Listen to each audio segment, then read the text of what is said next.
नमस्कार। द देसी अड्डा पर आपका स्वागत है। मैं हूं राकेश तिवारी। देखिए, आनंद मोहन मनोज झा की कविता ठाकुर के कुआं पर बोलकर आरजेडी से बाहर हो चुके हैं और अब जनता दल यूनाइटेड में जो एनडीए गठबंधन के वो हिस्सेदार थे, उसमें चिराग पासवान पर बोलकर एक नया बवेला खड़ा कर दिया है। स्थिति ये है कि आज चिराग पासवान के समर्थक और आनंद मोहन के समर्थक एक दूसरे के खिलाफ सड़क पर उतर गए और समझ लीजिए कि जब चिराग पासवान के समर्थक और आनंद मोहन के समर्थकों के बीच संग्राम छिड़ेगा तो पार्टियां किसका साथ देंगी। देखिए, आनंद मोहन के साथ विडंबना यह है कि आनंद मोहन जब जब दलित राजनीति पर बोलते हैं, दलितों पर कुछ बोलते हैं, तो वो इसके चपेटे में आ जाते हैं, इसके लपेटे में आ जाते हैं। अब कारण चाहे जो हो, आनंद मोहन की मुखरता, आनंद मोहन का वो बोलने का स्वभाव उन्हें हमेशा बिहार की राजनीति में चर्चा में रखता है और यही चर्चा अक्सर उन्हें राजनीति में बदनाम भी कर देती है। अब देखिए, आनंद मोहन ने चिराग पासवान पर बोला था इमामगंज को लेकर, इमामगंज में क्यों नहीं गए, और यदि आप नहीं गए तो फिर वहां जो जन सुराज के प्रत्याशी हैं उन्हें जितेंद्र पासवान को 37,000 से अधिक वोट आए तो कैसे आए, और यदि आए तो क्या पासवानों के आप बड़े नेता नहीं रहे, या फिर एनडीए में आप अच्छे से तालमेल दिखाकर काम नहीं कर रहे हैं।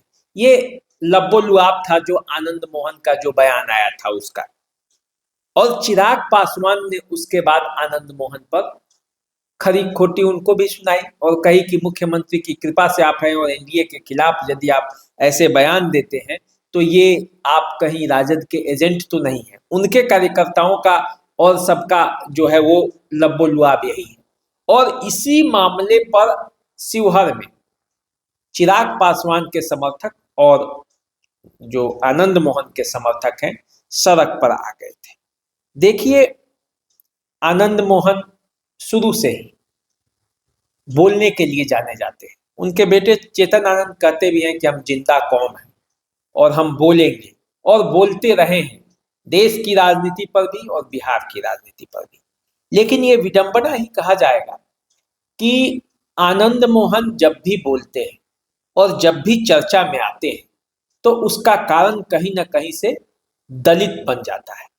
देखिए, जो भीड़ थी जिसने गोपालगंज के डीएम की जिस हत्याकांड में आनंद मोहन घिर गए, तो आनंद मोहन जो घिरे तो गोपालगंज के डीएम भी दलित निकल गए।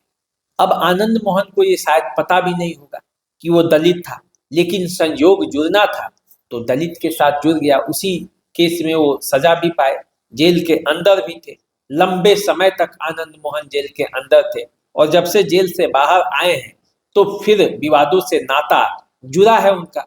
और विवादों से नाता उनका तब जुड़ गया जब महिला आरक्षण पर बोलते हुए मनोज झा ने ठाकुर के कुआं कविता का उदाहरण दे दिया। और ठाकुर का कुआं भी वो एक दलित लेखक के लिखा हुआ कविता था, उसका दर्द था, उसका भाव था, और उस भाव पर जब आनंद मोहन बोले तो फिर विवाद छिड़ गया और राजद जो है वो कन्नी काट लिया आनंद मोहन से। आनंद मोहन बोलते रहे, आनंद मोहन रुके नहीं, और नतीजा ये हुआ कि आनंद मोहन को आरजेडी छोड़कर जनता दल यूनाइटेड में आना पड़ा।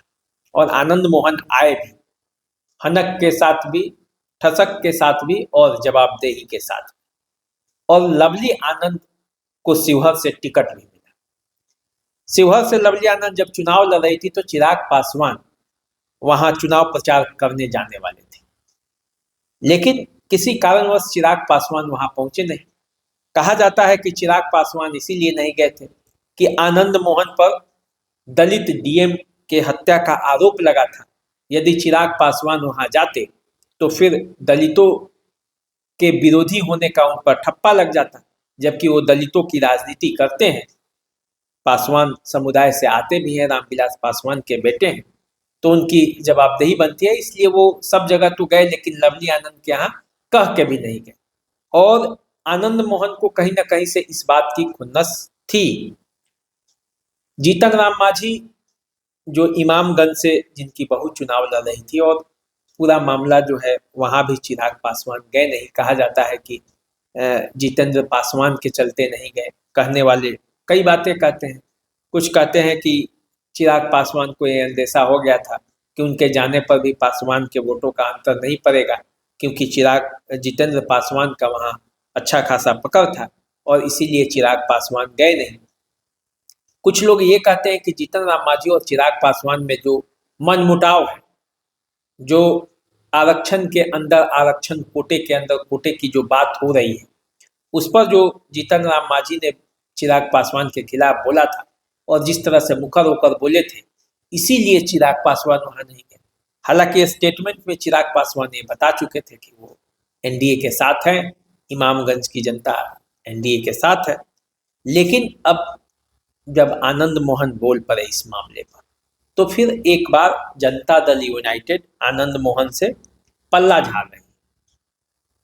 फिर आनंद मोहन को उस तरह का भाव नहीं मिल रहा है जिस तरह का भाव उन्हें मिलना चाहिए था, क्योंकि वो खुद एनडीए के हित के लिए बात करते हुए वो कह रहे हैं, उनका दावा है कि वो एनडीए के हित के लिए बात कर रहे हैं। उनके बेटे का भी कहना है कि हमने तो वोट देकर दूसरे तरफ थे, आकर वोट देकर मुख्यमंत्री नीतीश कुमार को बनाया, और हमारे पिता जो है वो अटल बिहारी वाजपेयी को वोट देकर उन्हें प्रधानमंत्री बनाने का काम किया था, जबकि रामविलास पासवान ने एक वोट लेकर एनडीए को पीछे पहुंचाया था, तो वापस लेकर। तो इसका मतलब ये है कि अभी जो ये लड़ाई है चिराग पासवान और आनंद मोहन का, ये अभी और आगे बढ़ेगा, क्योंकि मानने वाले न चिराग पासवान है और न आनंद मोहन है। लेकिन ये देखा गया है कि बिहार की राजनीति का ताना बाना ऐसा है कि दलितों के बगैर यहाँ का जो राजनीतिक समीकरण है उसे साध पाना मुश्किल है। जो अति पिछड़े वर्ग का वोट है उसको अपने पाले में किए बगैर यहाँ की राजनीति को साध पाना मुश्किल है। तो ऐसी परिस्थिति में आनंद मोहन अकेले पड़ जाते हैं, और आनंद मोहन आरजेडी में भी इसीलिए अकेले पड़े थे। आनंद मोहन इस मामले में भी अब अकेले पड़ते जा रहे हैं, तो उसका कारण सिर्फ वोट बैंक ही है। और चिराग पासवान और आनंद मोहन के बीच जो ये टकरार है वो अब सड़क पर आ गया है, कार्यकर्ताओं के बीच होने लगा है। राजपूत और पासवान जातियां भी आपस में उलझ रही हैं। सोशल मीडिया पर भी एक दूसरे के खिलाफ बयान दिया जा रहा है, और ये बयान कहीं से भी एनडीए के हक के लिए अच्छा नहीं है। तो इसलिए विपक्ष इस बात को हवा भी दे रहा है। जो चिराग पासवान और आनंद मोहन के विरोधी हैं, जो एनडीए के विरोधी हैं, वो इस बात को हवा भी दे रहे हैं, इस बात को आगे बढ़ाया भी जा रहा है।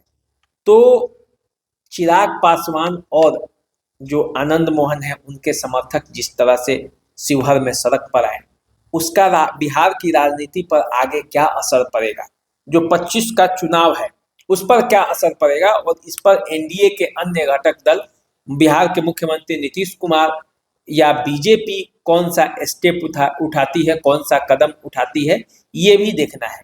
क्योंकि दोनों मुखर जातियां हैं, राजपूत और पासवान, ये दोनों वोट देने के मामले में भी अग्रणीय रहती है।